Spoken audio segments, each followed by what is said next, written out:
Kembali lagi dengan saya Rian Royhan dengan nomor induk mahasiswa 2010 411246. Saya dari Fakultas Ekonomi dan Bisnis, Prodi Manajemen, kelas G. Saya di sini akan menjelaskan dengan tema agama sumber konflik. Jadi hakikat agama itu menurut arti letter lock-nya berasal dari dua kata. Yang pertama yaitu a dan yang kedua itu gama. Gama itu bahasa Sanskertanya artinya merusak. A itu tidak gama, itu merusak. Intinya agama itu agar tidak merusak. Agar tidak rusak, secara istilah agama adalah baik. Itu diturunkan atau dibuat. Harusnya semua agama diturunkan, maksudnya bahwa Tuhan Sang Pencipta, Allah, akan ada wahyu atau utusan yaitu Rasul, dan pesan-pesan itu adalah pesan agama. Agama itu strukturnya, organisasinya bentuk formal. Formalnya di dalamnya seperangkat alat diikuti dan dilaksanakan, maka jadilah tidak akan merusak.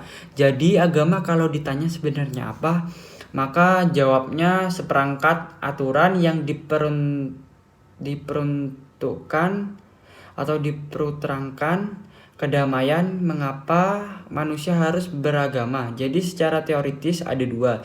Yang pertama yaitu orang beragama karena takut. Nah, kenapa takut? Jadi manusia itu merenung karena takut.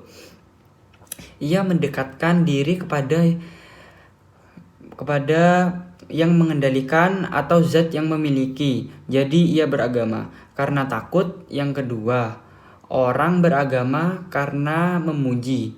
Begitu indahnya ala minimakai mencintai. Dia beragama karena membangun cinta dengan holik, maka dia tidak merasa berat sama sekali karena dia kagum dan mencintai. Beragama jika sudah cinta maka tidak ada yang berat. Dan apakah agama mengajarkan konflik atau kekerasan? Sebenarnya tidak ada satu agama pun yang mengajarkan kekerasan atau konflik. Keluar kalau ada konflik berarti watak manusia yang saling konflik. Contohnya saat berkumpul dengan teman, salah satunya membicarakan teman yang lainnya. Jadi bergaul negatif jika diteruskan akan menjadi konflik. Tidak hanya itu, saat Allah menciptakan manusia, malaikat sempat konflik dengan Allah. Malaikat menolak keinginan Allah tersebut karena ada dua potensi, yaitu karena tinggal potensi mana manusia kalau positif tidak konflik. Dia pasti akan mendebar kasih sayang, kelembutan meskipun berbeda agama. Sebaliknya jika negatif maka akan berpotensi konflik. Bagaimana konflik yang mengatasnamakan agama? Jika ada konflik yang mengatasnamakan agama, berarti dia mengkambing hitamkan agama. Jadi di sini agama sedang dibajak. Bagaimana pendapat mengenai perang salib Muslim Uighur dan Muslim Moro-Patani? Jadi itu semua komunitas Muslim di beberapa negara. Moro itu komunitas kecil yang ada di Filipina.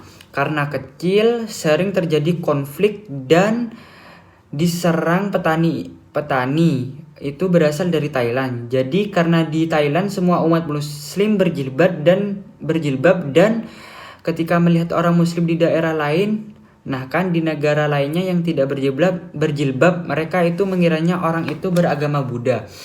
Perang salib dikatakan begitu karena masing-masing membawa simbol agama. Yang Kristen bawa salib, perang salib yaitu menjadi alat pokok, alat ritual, alat suci karena waktu itu proses penyalipan dan itu menjadikan simbolitas agama. Mungkin cukup sekian yang dapat saya sampaikan. Terima kasih. Mohon maaf apabila ada kekurangan. Wassalamualaikum warahmatullahi wabarakatuh.